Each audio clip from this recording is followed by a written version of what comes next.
என்ன பண்ண போற? விடுங்க ராஜுமா, இப்பவே அவ மண்டை உடைக்காம விட மாட்டேனா? ஓ, உடைச்சிட்டு ஜெயிலுக்கு போக போறியா? சும்மா நில்லு, நான் பாத்துக்கிறேன். அந்த போனை கொடு. கொடு. ராஜு,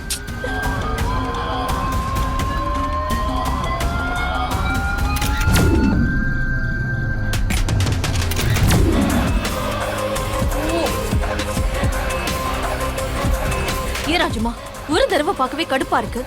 இத போட்டோ வேற எடுத்து வச்சு ஓயாம பார்த்து பிபி எகிரணுமா? பிபி எகிரணும்டி. உனக்கு தான் எகிரவே மாட்டேங்குதே. எகிராம தான் கல் எடுத்து மண்டை உடைக்க போறேன்னு சொன்னா நீங்க தான் வேண்டாம்னு சொல்லி ஸ்டாப் பண்ணிட்டீங்க. பிபி கூடுதுன்னு உடனே ரியாக்ட் பண்ணா அது தப்பா தான் போகும். நீ வா, கிளம்பலாம். கிளம்பலாமா? வேற என்ன பண்ண சொல்ற? இங்கேயே விடியற வரைக்கும் உட்காந்து அப்பப்ப அவங்கள பாத்துட்டு இருக்க சொல்றியா? அதான் போட்டோ எடுத்திருக்கேன்ல, வீட்ல வந்து பாத்துக்கோ.